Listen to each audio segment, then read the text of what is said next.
Hey y'all, what's up? What's up? We're getting ready for my slot on the Don't Block Your Blessings Festival. And I'm so excited to be a part of it. And I just want to start off with a little tune. Just get us ready and inspired to learn a little bit about how not to block our blessings. So, hi Hashem, can we please have an awesome session tonight? And can you just help everything be so sweet? Can it be so sweet out of my mouth? Can it be so sweet for the people to receive it in their hearts? And please let it really echo in the universe.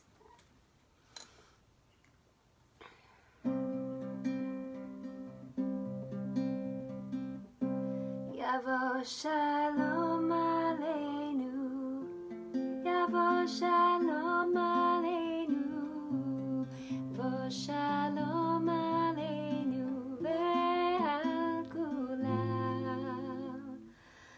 Yavo Shalom Aleinu, Yavo Shalom Aleinu, Yavo Shalom Aleinu ve'al kulam.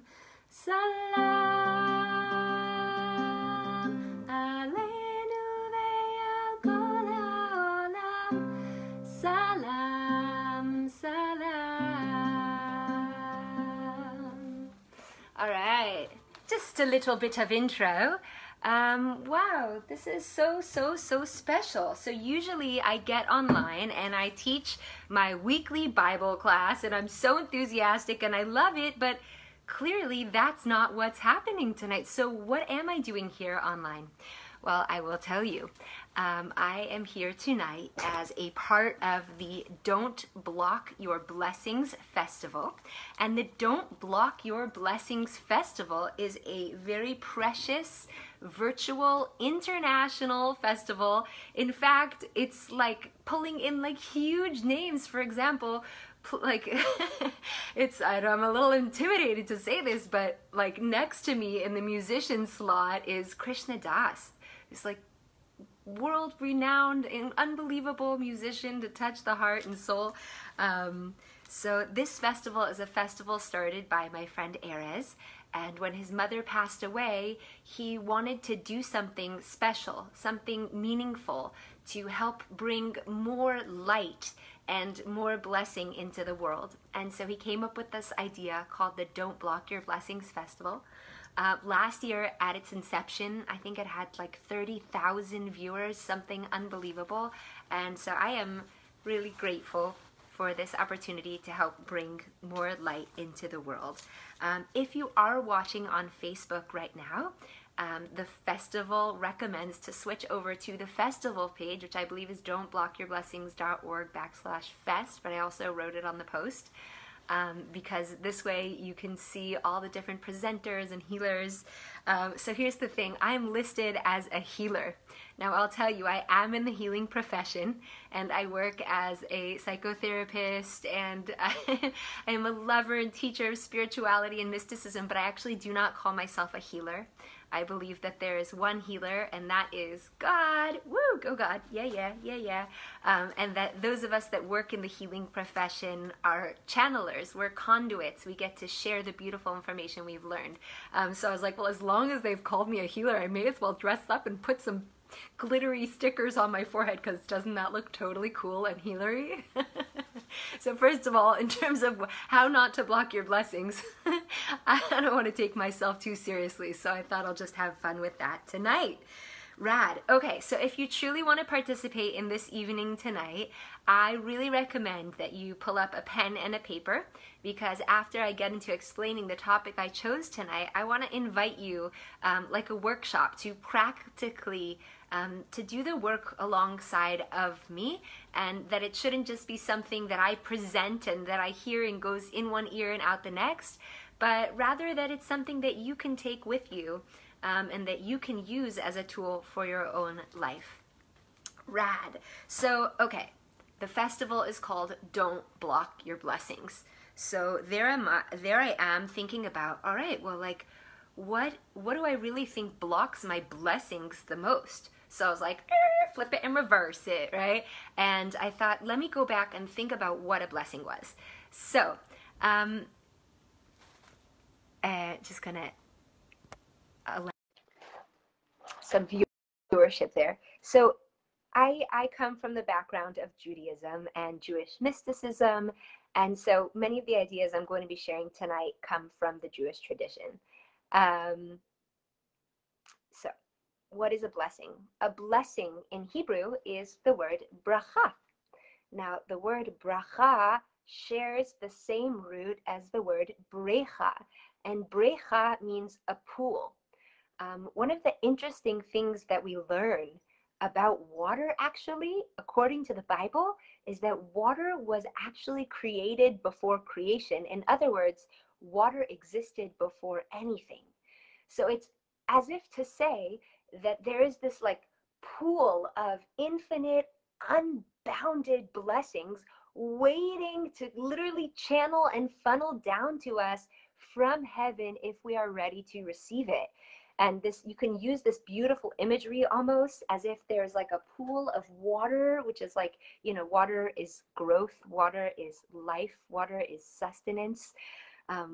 And so if you could imagine as if for every single one of us that there's this infinite, unlimited pool of blessing that God is like so ready to shower down on us and like waterfall upon us, you know, just like you could imagine yourself in this like waterfall of blessing.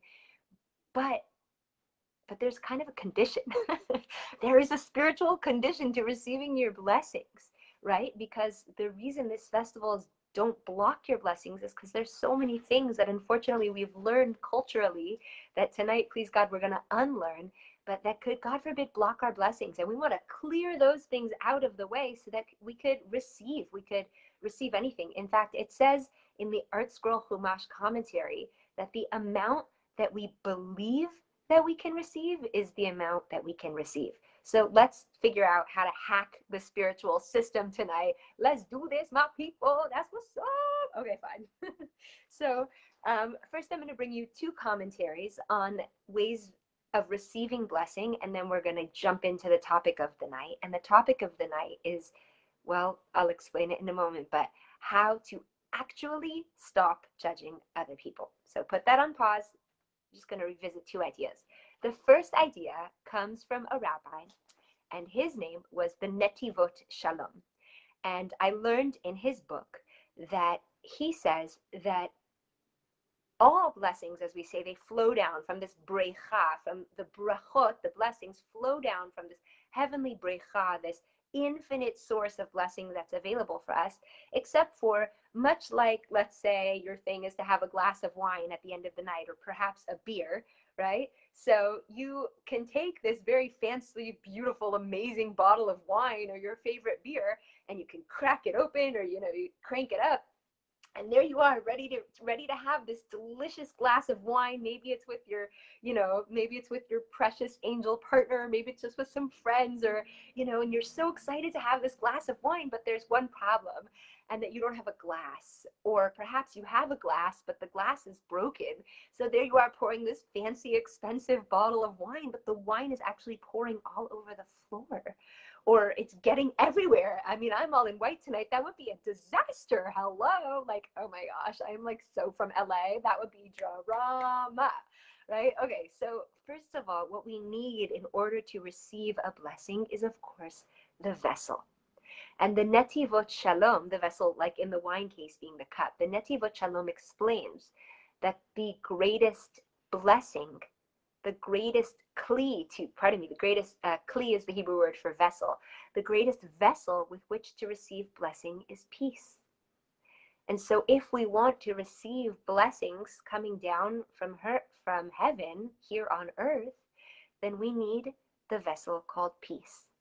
And so if, God forbid, we're in a state where we're not feeling in peace, or where we're dealing with anger or frustration, that will be a problem, because that vessel to receive all the blessings is either gone or it's cracked. And if that vessel is cracked, then how can we receive the blessing? So as I'm thinking and I'm milling over in my head, what is it that I want to present upon? Well, first I know that whatever I want to present upon has to involve peace, because as the Nativot Shalom says, if we don't have the vessel of peace, the blessings just flow right through, right?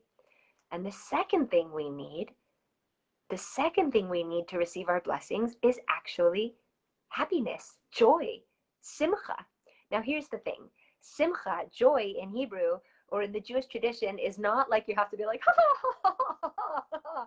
Everything is great, everything is wonderful. I want to do a jumping jack. That would be a little exhausting if to reach a state of happiness we had to always be like bouncing around town. I mean, we'd kill our adrenal system with too much coffee just to get to the point of happiness.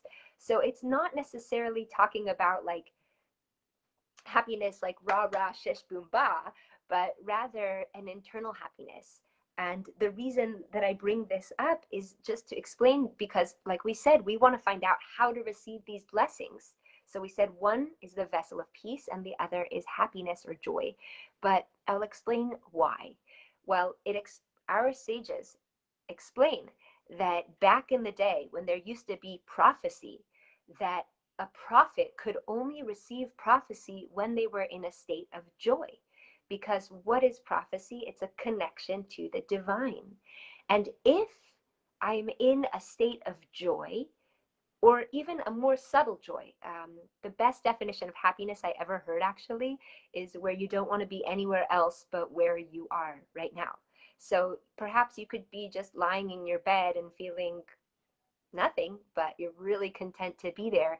Well, that is happiness. So this happiness, it enables us to be in connection and trust with God, because we trust that everything that happens is exactly as it is. And in that moment, if I am in that state of happiness or at least content, well, then I'm connecting to God. And if I'm connecting to God, or at least the spiritual realms, then I can receive prophecy, right? And if I am not in a state of content and I am rather in a state of worry or panic, fear, hysteria, well, then my connection to God is blocked, because how can I be connected where I don't trust, right? So for example, if you have a boyfriend or a girlfriend or a husband or a wife or whatever it is, and you're completely in trust with them, then it doesn't really matter what they're doing. You feel connected. They got your back, you got their back. There's connection, there's trust, there's happiness. And so too, the same thing with God. Right? We sometimes can use just human relationships to understand our relationship with God. And when we are in trust of God, when we're in connection, then we're happy, and then the blessings can flow. So here I am, and I'm thinking, okay, all right, Erez, this festival's so awesome. How can I do you justice? And I thought, well, what has it been in my life, as a student of spirituality? And I mean, I have traveled all over the world, delving into different religions and different practices to try to figure out how to, receive this blessing and this heavenly waterfall pool flow from heaven. What was it that really, really altered my life? And I thought of something, and that was learning nonviolent communication. That's NVC. And what I learned from NVC was how to actually stop judging people. So I'm just going to explain a little bit more of what I mean by this. All right, I'm going to get comfy. Here we go. So here's the thing. As I was saying, as a person pursuing spirituality, I always thought like, okay, so I have to love everybody. Like, I love you, right? I love you. You're awesome. You're great. But then like year after year, I would fail, because there I am in like synagogue or like in meditation or in yoga, and out of the corner of my eye, I'm totally judging people. I'm making judgments about the way that girl looks, and I'm making judgments about the way that guy does yoga, and I'm making judgments about the way how the teacher presents, or I'm in the market and someone is like rude, and I'm like, you're rude, and I'm like, it was like a really big problem for me, because here I am teaching, I work in an institution, so I'm teaching hundreds and hundreds and hundreds of students how to be this like spiritual, blissed out human. But at the same time, I'm so busy judging everyone else. And in fact, my friend Hanoch just said that Mother Teresa quoted that when we judge, we don't have time to love. And that's true. And I knew it, but I didn't know how to stop judging. I didn't know how to stop judging. So I was like, okay, let me use what I know. Let me be really super positive. And like anytime a judgment would come to my head, I try to be like, well, let's look at the bright side, but it wouldn't work. And I'd still be judging people. Then I tried this practice that I learned in Judaism, and the Hebrew for it is dan lekaf zchut, which means judge each other favorably. So there I was, and I'd have a judgment like, let's say, someone's being a really bad driver, or someone cut me off in traffic, and I would try to use this technique called benefit of the doubt, right? And so there I am, like, it's okay, they're not a bad driver, they just must be on the way to the hospital because she's about to have a baby, you know, and I'm like trying to convince myself, and it's getting exhausting, you know, like, shoot, like the positivity, it wasn't working so much. The benefit of the doubt, it wasn't working so much. And then I tried to use understanding or patience, and none of it was working. And there I am continuing to judge people. Now, when your profession and your practice and your preaching is spirituality and loving each other, you know, the main concept in the Torah and the Bible is love your neighbor as yourself, you know, how could it be that I was still judging? And I couldn't figure it out until I did. And that's why I chose to present on this tonight, as we're going to spend the rest of this hour learning about. Now, I've presented on it a number of times because it is the number one thing that has changed my life in the last decade. And I will be so happy if I could say the same for you. So again, I invite you to get out that pen and paper because you're going to want to take some notes and also apply the teachings to your own life. Okay, so as I said, all of this comes out from nonviolent communication. And I learned this from a very precious neshama called Danny Cohen, and shout out to him because he was my teacher. And in Judaism, we have a belief that it's very important to quote your teachers to give them credit so that, God forbid, it will never be like an ego thing. Like, I'm presenting to you nonviolent communication as if like I have any credit to take for it. No. So I learned it from Danny Cohen, and he learned it from the system, which was developed by this precious man called Marshall Rosenberg. And I highly recommend, please look it up online, because I'm only going to give you the basics tonight. But the basics are rocking. So here we go. Okay. So what is it? What is judgment anyways? Now, the following definition is the very thing that changed my life. And Marshall Rosenberg quotes saying that judgment, and some of the other healers or healer people were discussing this in their sessions before, so I'm really glad we have synergy. But judgment, and write this down, is a tragic expression of an unmet need. I'm going to say that again. Judgment is a tragic expression of an unmet, and you can even add the word beautiful, need. What are you talking about, Nili? What are you saying judgment is a tragic expression of an unmet need? What are you saying? Like, what are you talking about? So, for example, one thing that one thing that I loved is that Danny had mentioned that someone once got frustrated with him, and they said, "Oh, you're such an inefficient teacher," right? So, what does that indicate when I say that judgment is a tragic expression of an unmet need? Well, you can look at that sentence, "You're such an inefficient teacher," or "He's such a bad teacher," let's say, and think, wow, well, what is the unmet need? The person who said that must really have a need for learning. They really want to expand their mind and consciousness, and that's not happening for them. They must be experiencing a lot of frustration, and then they end up with the judgment, that person's a bad teacher. Or, for my absolute favorite example, most of my life I live in Jerusalem, and in Jerusalem we have this fantastic open market. It's called the Shuk, and on Fridays it's the busiest because everyone is preparing for the Sabbath. So, and the Israeli culture is like very like bold and like effervescent, and we kind of do what we want. We're a bold people, and so if you go to the market on a Friday, like, there's pushing and it's packed, and it's like, it's not like, excuse me, 6 feet social distance. It's more like, get out of my way, you know. So sometimes you can go to the Shuk on a Friday, and someone might like just like kind of push you over. Like, some old lady might like take her like wheelie cart that she's got all her vegetables in it and like roll over your foot, you know. And so it's very easy to just think like, gosh, she's so like how annoying is she? Like, doesn't she see that I'm here? Do you hear the LA in my voice in the judgment? Like, oh my gosh, like how rude. But now, so maybe you haven't been shopping in the market in Jerusalem, but perhaps you've had your own experience where you just kind of laid out a nasty judgment for somebody, like rude, jerk, a-hole, um, she's so this, he's so that. Like, in fact, I invite you to think about someone in your life right now that you have a judgment against.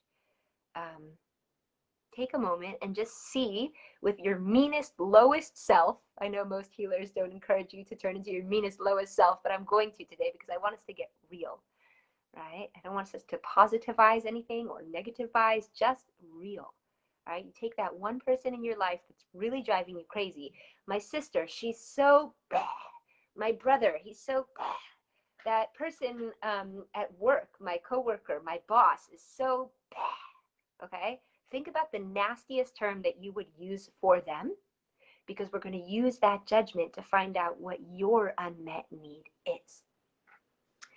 And you see, we're not trying to run away. We're not trying to run away from the judgment. We're not trying to run away from discomfort. We're not even looking for compromise. We're actually looking to listen in to find out what we are really needing. And when we do that, when we find out what we're really needing, what we have done then is effectively gone into connection with self. And when we go into connection with self, we go into empathy. And when we go into empathy, we're already in an empathetic place, and then our judgment starts to transform. So here's how we're going to do it. I invite you to think about a time that is very frustrating for you, situation that is like just drove you crazy, all right?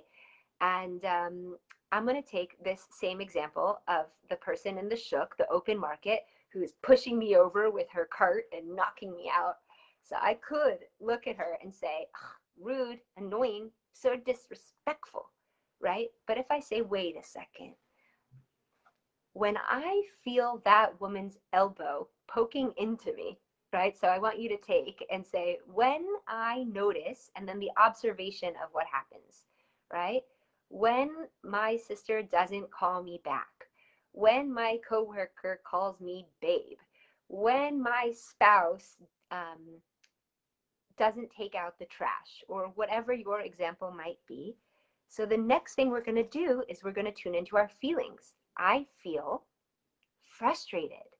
I feel annoyed. Now, here's a tip. If you struggle with knowing what your feelings are, my greatest recommendation is simply to look up a feelings list online.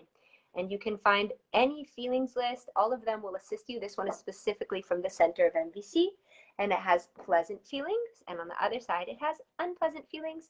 So you just look up a list of feelings, and you could say, wow, I'm feeling aggravated, dismayed, disgruntled. I'm feeling panicked.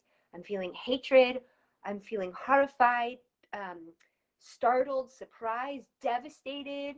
And just looking at a list of words can be extremely helpful for identifying our feelings, because the way that we're going to find our need is through our feelings, right? So there I am at the open market. I am feeling annoyed. I'm feeling dismayed. I'm feeling frustrated. And now instead of jumping to judgment, we're going to jump to our need, because I'm really needing, and then I want to think about what I'm really needing. I want to be seen. In that moment, I want to be considered. And I think even more than that, at that market where that woman is bumping me to get what she wants and pushing me out of the way, I'm really wanting respect. And I'm really wanting space, that's for sure. And when I see what my needs are, then I can actually do something about it. When I don't see what my needs are, and I'm so busy projecting frustration and anger and judgments all over the other person, what do I feel? More frustration. I feel blame. I feel anger. And then I might find myself justifying that blame and anger and really working up a great scenario about why they suck and why this is the worst day ever and why God's out to get me. And I go into victim mentality. And the second I'm in victim mentality, well, firstly, I don't have that joy or that content that we were discussing at the beginning, and I certainly don't have the peace. And if the peace is the vessel to receive all of my blessings, well, then I have just blocked all those blessings with that judgment. So here's what you're going to do. And this might be backwards because I'm presenting from Facebook. But I trust your dyslexic abilities. When observation, such and such happens, I feel, and then I want you to list a feeling that you feel or a few feelings, because I am really needing or wanting, and then a need. Now, what I also recommend, because it is not easy if you're not a psychotherapist and you didn't prepare this lecture, it's really kind of difficult to know what our needs are.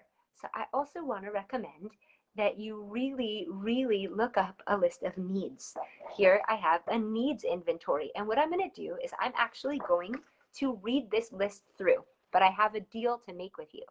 I'm going to read you the needs inventory, and I want you to sit there, please, with your pen and with your paper, or just with your phone, you can type it out, and I want you to see which of these needs you identify with. So, of course, first and foremost, we need to get you back to that situation where you felt frustrated, annoyed, dismayed, or that judgment, right? Take anybody you love, someone in your family, someone at the office, one of your friends that's just been really annoying you lately, and you have judgments about, that's just because she's flaky, or that's just because he's so egotistic and arrogant, or he's so psycho, or whatever your judgment of any given person is, just put it down on the paper. Okay? Step 2. When I experience this judgment, I'm feeling, right? So if let's say I'm in interaction with a romantic interest and I really want them to call me more, and I'm feeling like I'm making this up, so that's why it's coming out funny, but I'm just trying to give you time to develop your scenario. And I feel like they're leading me on, let's say, like they messaged me and now they don't, right? They're just leading me on, like they're so obnoxious, let's say. Okay, this is not a real life situation. So then I go to my feelings and I see that perhaps I'm feeling lonely, or perhaps I'm feeling beat or exhausted. And here's the crux. Here's where we really want to get to. What am I needing? Okay, so please, I'm going to slowly read you this list of human needs. And I also want to throw in a caveat. We all have needs. And needs are actually really beautiful. They tell us how to take care of ourselves. So if anyone is feeling like, oh my gosh, but that's going to mean I'm needy, well, welcome to the club. I can tell you, thank you Hashem, thank you God, I have so many friends and so much love, and quite well liked, I could even say. But I also feel lonely or disconnected, or like I'm wanting attention, or like I want to be seen or understood. So it doesn't really matter how well you have it in life, or how well liked or wanted or loved you are. All of us have needs. And that's more than okay. It's necessary. It's part of the human condition, okay? So you're not alone. People are sending beautiful examples through the chats, and I really, really appreciate that. So let's go to see what you're needing, okay? And it's going to lead us to some beautiful self-knowledge, and then hopefully to more peace and content. Okay, so when I list off this list of needs, please jot down any of them that you might be needing, either in the specific situation that we're working on or in general in life. Okay, so the first headline is the need for connection. Does anyone else relate? I totally relate. Oh my gosh. It's like, yeah, I won't get into personal stories, but I totally have a need for connection. And within the need for connection is the need for acceptance, the need for affection, the need for appreciation, the need for belonging.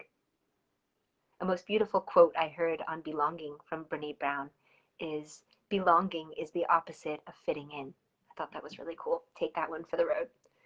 The need for cooperation, the need for communication, the need for closeness, the need for community, the need for companionship, the need for compassion, the need for consideration, the need for consistency, the need for empathy, the need for inclusion, the need for intimacy, the need for love, the need for mutuality, the need for nurturing, the need for respect or self-respect, the need for safety, the need for security, the need for stability, the need for support, the need to know and be known, the need to see and be seen, the need to understand and to be understood, the need for trust, the need for warmth. And those all fall under the category of the need for connection. And for me, just hearing this list is extremely therapeutic because I personally need all of these. And thank God I'm not so ashamed of that anymore. But for a lot of us, being needy is something we've looked down upon or we've run away from. Here in this practice of undoing judgments, we actually want to run towards our needs. So we're going to keep going. We have physical needs as well, and those are super important because all of us know about the joking term hangry, right? I'm so hungry that I can't even deal, and instead of treating the people around me with kindness, I'm like, he's annoying, get out of my way, she's rude, she doesn't understand me, and really it's just like, oh my God, I need to eat something, you know? So here are some physical needs for our well-being that are just as honorable. The need for air, the need for food, it's real, you're not alone. The need for movement and exercise, the need for rest and sleep, the need for sexual expression, the need for safety, the need for shelter, the need for touch, the need for water. Under the next heading of needs, we have the category of honesty, the need for authenticity. You know, a lot of us feel that when we're frustrated with somebody or a situation, we don't know what the frustration is, and we just come to realize, like, oh my God, I just want someone to be honest. I'm really wanting honesty. I'm needing authenticity, right? Growing up here in LA, I was so frustrated oftentimes by people that I felt were fake, right? So I'm just busy judging them and thinking like, oh my God, they're so fake. Like, they're like so fake. But there I am in judgment, and I don't even know what I'm needing. And I could say, wow, when I see that person telling me they want to hang out and never calling me, I feel frustrated because I'm really needing authenticity, right? The need for integrity, the need for presence. Under the category of the need of play, because let's face it, we're all just children in bigger bodies, we have a need for play, a need for joy, and a need for humor. So perhaps someone in your office is like kind of down a lot of the time and you have to deal with them, and it's like you're just like, they're just like so depressed, they're just like so like whatever the judgment is, and really it's like, well, I'm needing joy and I'm needing play, therefore I get triggered, and instead of going to my needs, I'm going to judgment. But tonight, please God, will fix that up. The need for humor, these are real human needs. I'm going to interrupt the needs list just to share a beautiful commentary. So I told you I work as a psychotherapist, which is just an awesome job because you help people get to unpack and explore themselves. And I had one client come to me and say, oh my God, Nili, oh my God, I've done some research and it seems I have HSP. So HSP is sort of a new diagnosis, and I'm not so into diagnoses, but okay, I'll honor her fear. And HSP means a highly sensitive person. And when someone discovers that they're a highly sensitive person, this could be intimidating, or perhaps it's also validating because they never knew why like bright lights bothered them or so much stimulation. They thought they were just an introvert, but now they realize they're an HSP. And this person came to me also with the presence of panic. And they says, what do I do? What do I do? What do I do? And thank you, Hashem gave me like the best download to channel, which is like, I don't know, I think it's brilliant. I just shared with this client, like, okay, so we'll just honor and respect every one of your needs. Every one of your highly sensitive needs, we're just going to honor and respect them. And she's like, really? I'm like, yeah, really. I think that's what we're being called upon to do. So maybe you or I don't have the label HSP, but all of us have needs to respect. And anytime there's any sort of frustration or aggravation or depression, And I actually think one of the presenters presented on this earlier. It's really a calling to go to self-connection and self-empathy and see exactly what I'm needing. So let's find out some more about some of these needs. And again, please write down any of them that touch your heart, because if they touch your heart, it is a calling. Okay, the need for peace, the need for beauty, the need for communion, the need for ease. This is a big one for me. A lot of times when I'm dealing with a frustrating situation and I check in to see what I'm feeling and then I check in to see what I'm needing, a lot of times it comes down to the need for ease, the need for equality, the need for harmony, the need for inspiration, and the need for order, right? Some of us might live with a partner who's so messy, and we've spent our whole lives telling that partner or that child or that parent, you're such a mess, you're so disgusting, you're so dirty. Well, judgment, judgment, judgment leads to anger, frustration, anger, frustration. All of a sudden, there's no vessel for blessing. There's no joy. There's no peace. And we're wondering what the heck is going on. Why have I blocked all my blessings? Because I am so busy being angry and upset about the person in my house who's messy. When really I can break it down. Well, this is so frustrating because I really need order. And in that moment, I have owned my needs and I have a new pathway to return to new solutions, new strategies, and peace. And then blessings. Ta-ding!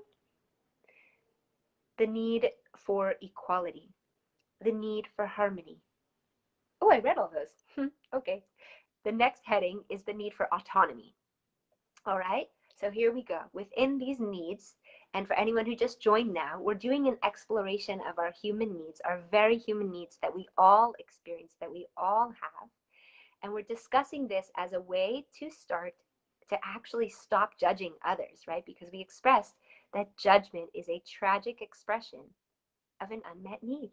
So we're looking at what our needs could be so that we could be more in tune with ourselves, more compassionate and empathetic towards others, and have more blessings, please God. So within the need for autonomy is the need for choice, right? Some people, when they feel forced, or when there's like a highly pressured situation, they get so frustrated and they feel so much hatred towards the other person.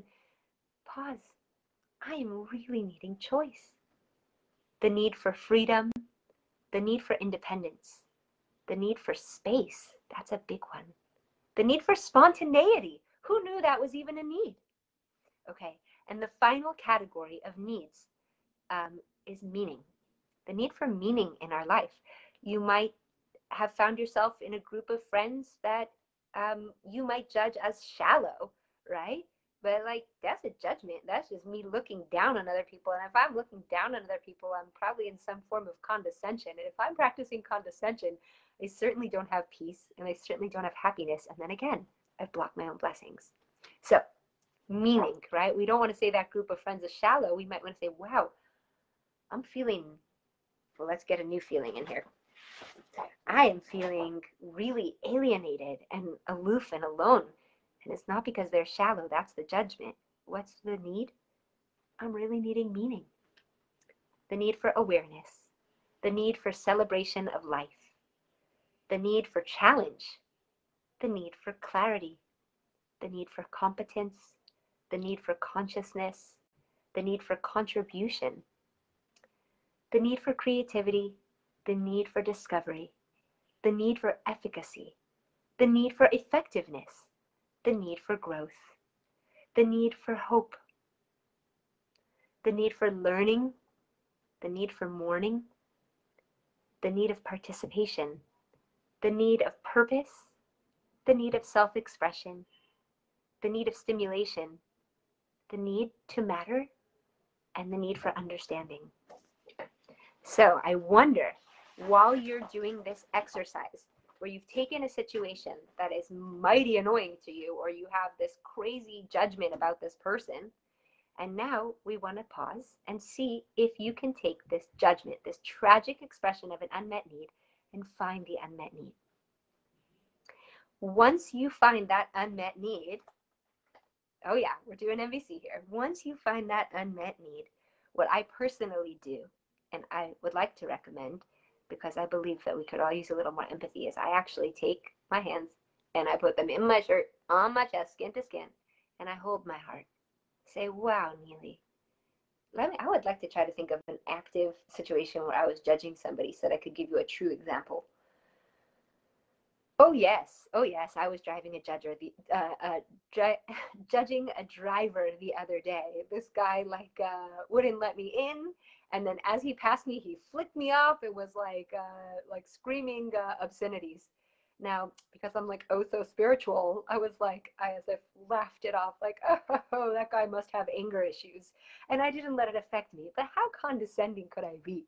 Do I really think I'm going to receive blessings from heaven when I'm busy looking down on another one of God's creatures, another one of God's kids, my very sibling of humanity? No way. So let's see. So I would say, all right, that guy's he's got anger issues would be the judgment.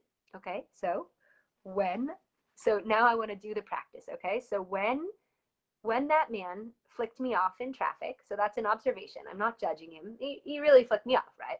When that man flicked me off, I felt, now I'm going to go to my feeling sheet, because even as a practice psychotherapist, we really need help. We have not been trained to identify our feelings, right?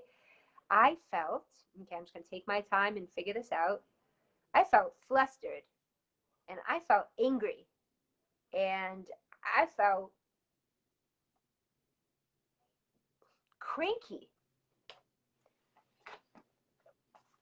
because what I'm really needing and wanting is peace, understanding, calm. I really wanted calm that day. And I really wanted respect. I really want respect in the world, actually. So when that man flicked me off, at first I judged him as like less than, or just like an angry person. But really, because I have this tremendous need for respect in the world, I could put my hands on my chest and be like, wow, Nili, you really want respect. And even more than that, I wanted to be seen. I was actually having a really hard day. A family member was in the hospital. I was running around doing errands and favors for everybody else and really busy taking care of other people. And I really wanted to be seen. I wanted to be seen, like, hey, like, not that I could communicate this with the guy in the car flicking me off next to me, but really it's all about us relating to ourselves. And I really wanted to be seen. I really wanted understanding that, like, I'm going through a hard time, and I wanted appreciation. And the moment that I do that, then I'm in touch with myself. And then it stops being so much about the other person. And then all that anger and frustration calms down, and I know where I can go. Now, later in the process of learning NVC, or learning how to undo judgments, we can figure out how to request and ask things that we want in order to get our needs met. But that's secondary, and if you have found this lecture interesting so far, I really invite you to go seek out your own course in NVC. They happen all over the world, and I just really recommend it. But if you're not going to take this another step and you just want to sit with it, think of how beautiful life would be if all of a sudden I did not have a need to insult other people, to look down on them. And then, and it goes further, because let's say now your friend's in the car and you're like, he's such an a-hole. And they're like, yeah, he's an a-hole. And we think that we're a good friend when we encourage the frustration of the people around us, but it's not true. Nobody wants more frustration. We all want more calm and more ease and more understanding and more love. So when I can put my hand on my heart and just be like, wow, Nili, you are really wanting to be seen. You are really wanting appreciation. I didn't even know I was wanting appreciation until this very moment, right? Until this moment when I'm presenting to you, I didn't know that there I was in the car wanting appreciation. But now that I know that, I can either communicate that need, I can decide to tell the people around me that I want to be seen, I can share with a friend that I'm really wanting appreciation, but I have where to go with it. And once I do that, I've already invited more blessings into my life. Because one of the greatest blessings we can have is empathy, compassion.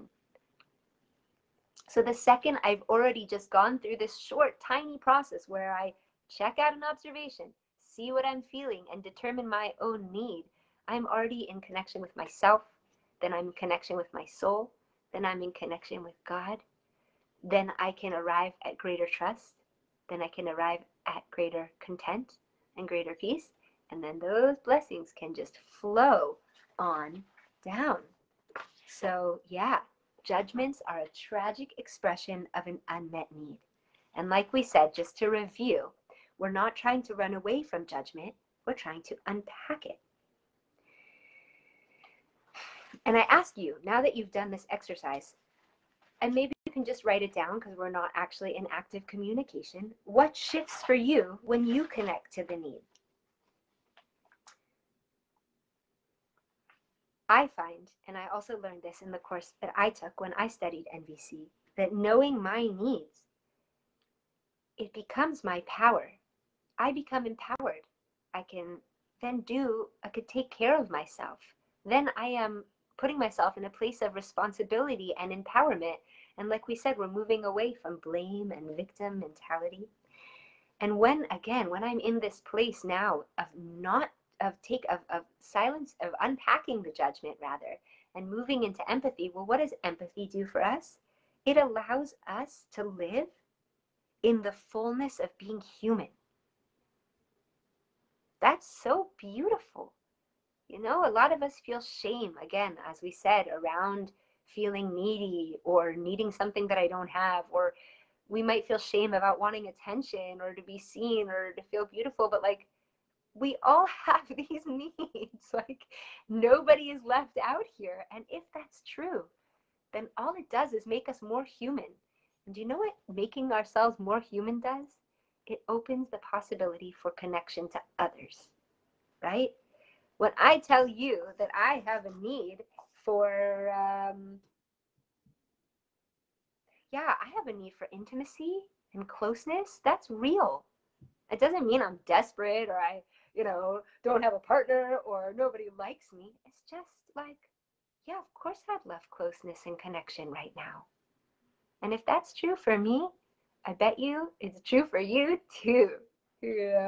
So I just really love stepping into that humanness, because then we have another effect, which is that when I can hold on to my needs and acknowledge them, have the bravery, the vulnerability to even acknowledge my own needs, to be willing to take that moment to go to self-connect, well, I've opened up a space for other people to stop judging me as well, and to say rather what they're needing. So I'll give you another personal example. So as I mentioned, I'm a therapist and a teacher. And so when I teach, some members of my family might watch one of the classes that I gave over, and they might say something like, oh, well, they might offer a criticism, right? And I might look at them and be like, oh, you're so critical, right?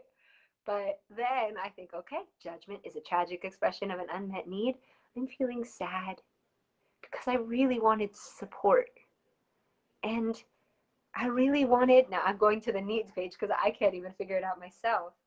And I'm really wanting, again, look, I guess it's appreciation. I didn't even know how much I needed appreciation. I want support and appreciation. I want to be seen.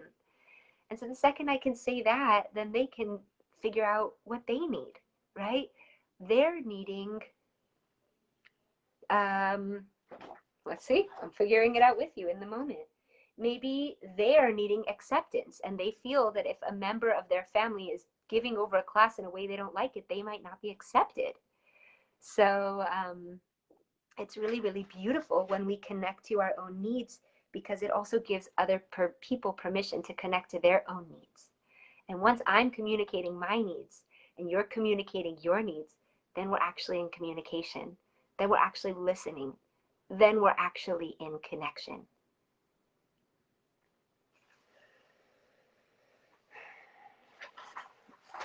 Now, what happens when we're in judgment? When we're in judgment, we're actually doing the opposite. We've broken the connection. We've decided that we know what another person is about. We've labeled them. We've created distance, which is actually the thing we probably want least in this world. In fact, I learned from a teacher of mine, Prolopian, that she believes that anger is really just about the fact that we're not connected. Because in the heavenly realms or in the true spiritual realms, if we didn't have these physical bodies and walls blocking us from each other, the truth is that we are all one. And the truth is that we really get angry when we're disconnected. So using NVC, nonviolent communication, to understand what we're experiencing, to see what we're feeling, to see what needs those feelings connect to then connect to self and connect to others, we're going to have even greater bliss and even greater peace. And like we said at the beginning, the vessel for blessings is peace. Yeah, so I really appreciate the opportunity to share this with you, because just learning this one little practice truly, truly changed my entire life. And it's just been one of the biggest blessings in my life. So then I wanted to take that blessing in my life and share that blessing with you as well. I just want to check through my notes to see if there's anything that I missed, because I'd really like to make sure that I give also a punch. How do you say that? Packed? How do you say that? I don't speak English anymore. I wanted to make sure to give you a really meaningful teaching that you could use and apply to your lives. Yeah, okay, so there's like a final level of this. And this really requires us to be very big people, but it's really precious and meaningful, which is that once I arrive at the point where I've discovered what my unmet needs are, what I can do at that point is I could see those needs are beautiful. Right? So if I'm really wanting connection, or if I'm really wanting food, like, that's beautiful. I need to feed my body, right? If I'm really needing physical exercise, like, those are beautiful human needs. Well, then what I can start to do is look at the person that I've judged or that I'm feeling negative feelings about, and I can actually try to uncover what's beautiful about their needs. Let's go back to that example in the market in Jerusalem. That woman was probably really needing, going back to my need sheet, because again, don't imagine that we could do this on our own. We have to seek help, right? Like, again, I've been doing this for like 10, 20 years, and like, I still need to go to my need sheet to figure out what that woman must have been needing. So let's see, let's think about this together. What do you guys think she was needing, right? So she's pushing me out of the way, and she is, like, not paying any attention to me, and there I am judging her as rude. And I see my need for space and to be seen and to have respect as beautiful, but what about her needs? So maybe, I'm just doing this live with you, maybe she was needing, let's see.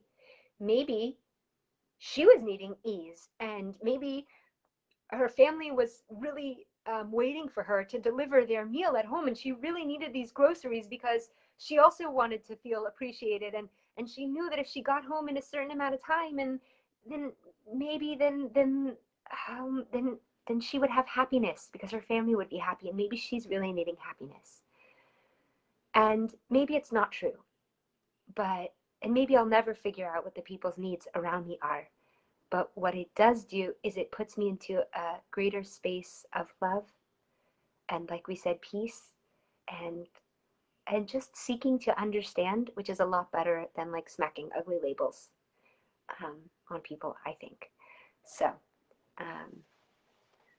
yeah, I want to end with a blessing. The reason I started with the song Od Yavo Shalom Aleinu, let there be peace upon us, is because really that's my blessing for all of us. That God should just rain down. Remember, we said that a blessing in Hebrew is bracha, and a bracha comes from the Hebrew word brecha, which is a pool. And that literally, as we understand, God is the one that loves us the most and wants the most blessings in our lives for us. So I just give us a blessing that anytime we feel judgment coming up, that we remember this phrase that judgment is a tragic expression of an unmet need, and that we see what we're feeling, and then we see what we're needing. We go to self-connect and self-empathy and just unpack all of that for greater bliss and greater connection, and to receive the like endless, infinite pool of blessings that's like literally waiting to like peacefully, sweetly waterfall down upon us in our lives and the lives of everybody we love. So I also just want to give a blessing that all of the light that is coming down from all of these teachings and these beautiful healers and musicians should really be in the merit of Erez's mom, that her soul should go higher and higher, and she should be delighting in the beautiful symphonies of heaven, and also what she sees here below, which is thousands of people just trying to bring more light and more love and more blessings into the world and into our lives. So thank you again so much for watching. Feel free to tune in any other week to learn more about the secrets of the different parts of the Bible. And thank you. What a blessing to be able to share my blessings. God bless.